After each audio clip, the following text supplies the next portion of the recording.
The death toll from floods in parts of KwaZulu-Natal has increased to 10. 12 others remain missing after heavy downpours lashed areas on Christmas Eve. Restless families have joined in the search for their loved ones. Karinda Jagmohan joins us now live from Ladysmith for an update on the situation. Karinda, a very good evening to you. You've been out on the field tracking developments, speaking to disheartened and disappointed families. Talk to us about the latest on the ground. Indeed, good evening to you. Well, certainly families are growing restless, like you mentioned.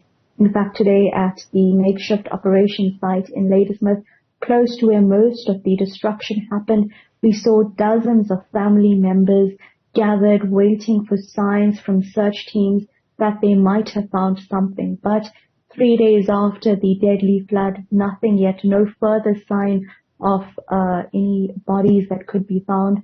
On Christmas Day, search and rescue teams found 6 bodies close to where the disaster hit. So that was around the caravan park area. But severe weather has continued, and so there's no such finding yesterday or today. So in Ladysmith, the numbers still remain as 6 people having confirmed passed away because of the flood, and 12 people now missing. The search team say that very late last night, at about midnight, community members came across another vehicle in which one lady, a woman, was an occupant of that vehicle, but she has not yet been found. So now that number is up to 12 here in Ladysmith. But the Kota MEC was here today. She visited some of the affected sites and then briefed the media about the disaster, and revealing that more people have died across the province because of the same severe storm that we saw hit Ladysmith on midnight at Christmas Eve. And now we understand that across the province so far, at least, she says, at least 10 people have died. Take a listen to the MEC. Lost the life in Umzinyatu. We lost one life in Dandi. One boy was struck by lightning, and also there is one in Ilembe who was also drowned in one of the river in Emandeni. With that number, what one can say is that at the moment we have about 10 people that have lost their life, and we have about 13 people that are missing throughout the province. Now, the MEC also insists that her disaster management teams are equipped to deal with the ongoing disasters, weather disasters we're seeing across the province.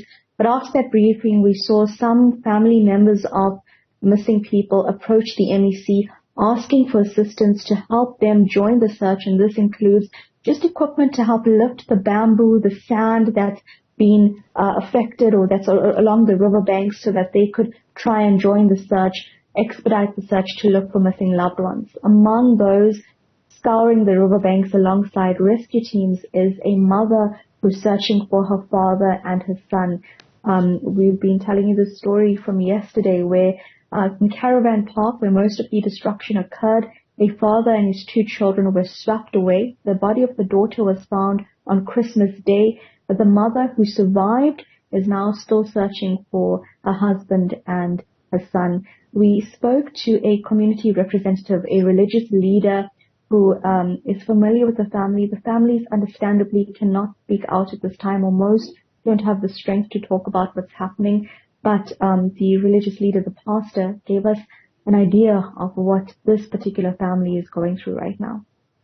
As I was talking to the church elder this morning, she says the mother could not even identify her own child because of the state and all that. It was a relative, a sister, who we had to positively identify. This speaks to the trauma.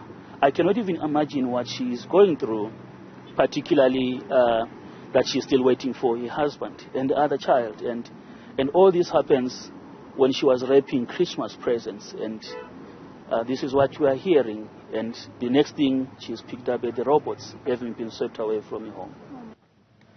Karinda, as the search for those who are missing continues, you made mention of how some of those who are looking for their loved ones have even asked to be roped in the search and rescue mission, or just the search mission.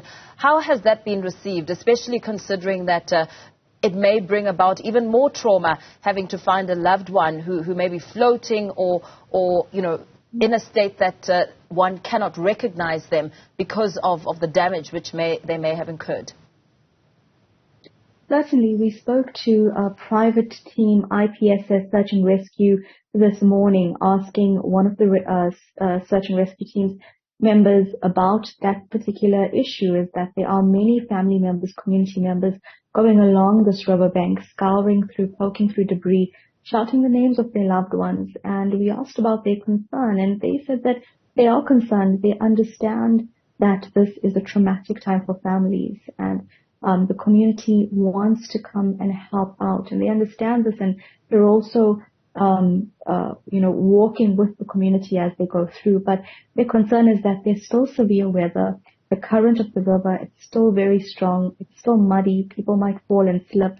And because many community members aren't equipped, or they don't possibly have the expertise to do what the private teams or any rescuers, private or public, are doing, their concern and their encouragement is to stay safe. Of course, you cannot stop a loved one from going and looking for their family member. You can't stop that. But they're really pleading for community members to be safe, because it is traumatic. To stumble across someone's human remains is extremely traumatic. It might be that the body is not intact, or the body is in a state of decomposition, or it might be that because of the might of the river, there might be body parts that are missing. And so, as you heard the Reverend say now, that even the mother, she could not identify her child, her daughter. A relative had to do that for her because of the state of the child's body. Yeah. So it is going to be very difficult, but it is the perseverance of a loved one to look for their family member. And that is why we are seeing so many people gather at the makeshift operation site. And that is why we're also seeing the frustration. It's 3 days now. Only 6 bodies have been found. 12 people are missing here in Ladysmith. So understandably, people want answers. The rescue teams have been going out and about doing their work, and they might not have the answers that the community, that families want right now. But we have spoken to some of the sidelines, and they say that they are waiting for better weather, because when it's less cloudy, when the sun comes out, it will see the water, the Karinda current Jagmohan, subside, and also the impact of the sunlight on a decomposing body. Very well. Karinda Jagmohan, thank you very much. Let's leave it there for now, bringing us up to speed, of course, the latest on a developing story which we continue to track in KwaZulu-Natal.